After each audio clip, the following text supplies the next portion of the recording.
The three stages of work were done by one God. This is the greatest vision, and this is the only path to knowing God. The three stages of work could only have been done by God Himself, and no man can do such work on His behalf. This is to say that only one God Himself could have done His own work from beginning until today.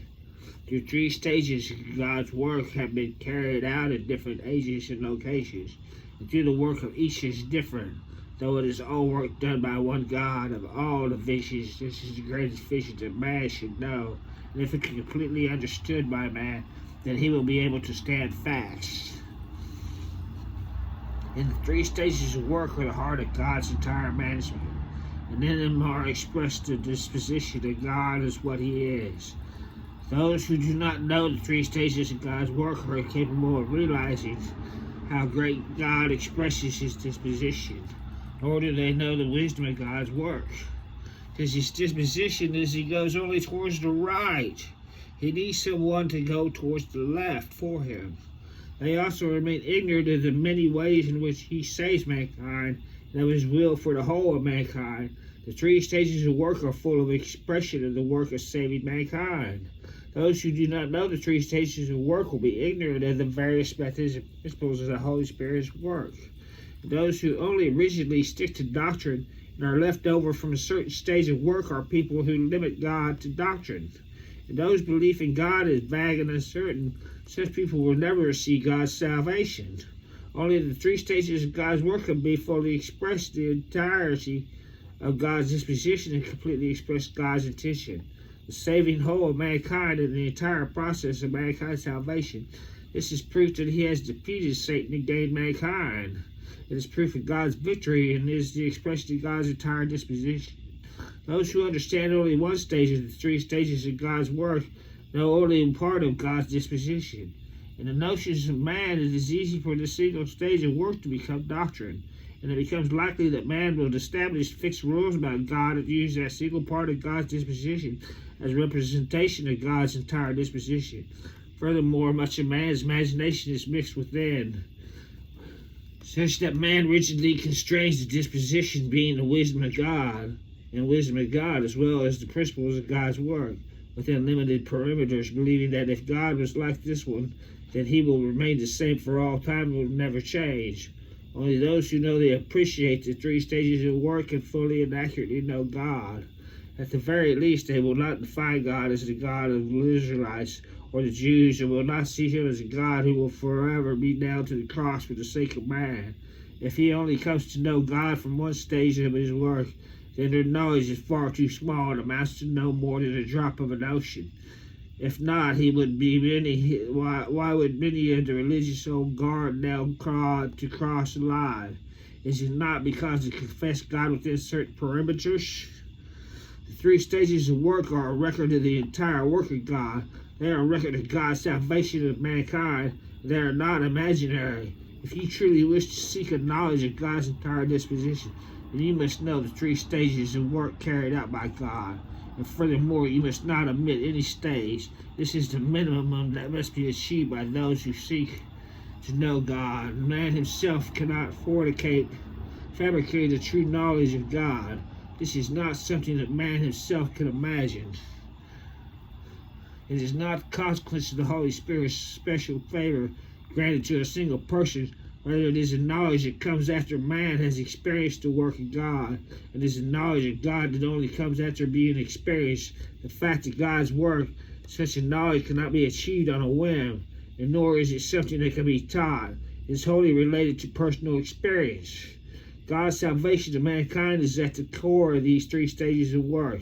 Yet within the work of salvation are included several methods of working and several means by which God's disposition is expressed. This is the most difficult for man to identify, and it is that this is difficult for man to understand.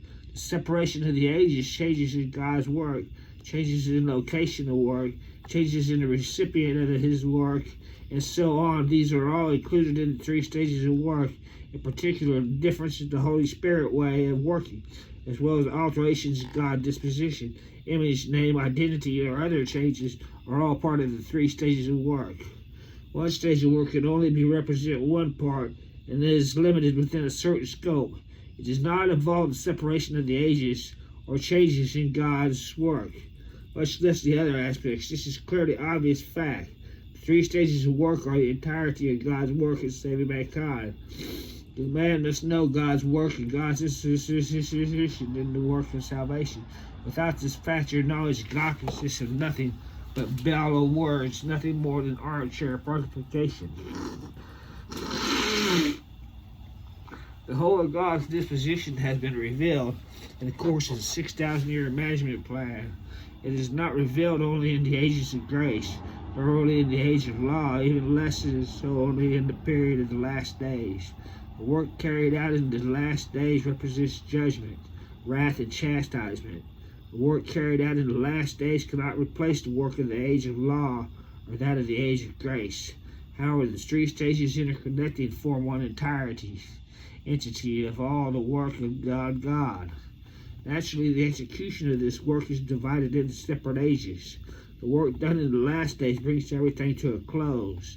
That done in the age of law was the law of commencement, and that done in the age of grace was the work of redemption. As for the visions of the work in this 6,000-year management plan, no one is able to gain insight or understanding, and these visions remain riddles in the last days. Only the works of the Word is carried out in order to usher the age of kingdom, but it is not representative of all the ages. The last days are no more than the last days and no more than the age of the kingdom, and they do not represent the age of grace or the age of law. It is just that during the last days, all the work in the 6,000-year management plan is revealed to you. This is the unveiling of the mystery. This 6,000-year management plan is divided into three stages of work. No one stage alone can represent the work of the three stages, but only one part of the whole. The name Jehovah cannot represent the whole of God's disposition. The fact that he carried out his work in the age of law does not prove that God can only be a God under law. Jehovah set forth laws for man and handed down commandments to him, asking him to build the temple and the altars. The work he did represents only the age of law. The work that he did does not prove that God is only a God who asks man to keep the law, so that he is the God in the temple and that he is the God before the altar. To say this would be untrue. The work done under the law can only represent one age. Therefore, if God only did the work in the age of law, then man would confine God within the following definition, saying God is the God in the temple. In order to serve God, we must put on priestly robes and enter the temple. If the work in the age of grace was never carried out, the age of law had continued until the present, man would not know that God is also merciful and loving. If the work in the age of law was not done, and instead only the work in the age of grace, then all men would know that it is that God can only redeem man and forgive man's sins. Man would know only that he is holy and innocent, and that for man's sake he is able to sacrifice himself and be crucified. Man would know only these things, but have no understanding of anything else. Each age, therefore, represents one part of God's disposition. As for which aspects of God's disposition are represented in the age of law, which in the age of grace, and which is the present stage, only when all three stages have been integrated into one whole can they reveal the entirety of God's disposition. Only when man has come to know all these stages can he understand it fully. The disposition of God in its entirety after coming to know that these three stages of work, the fact that God completed.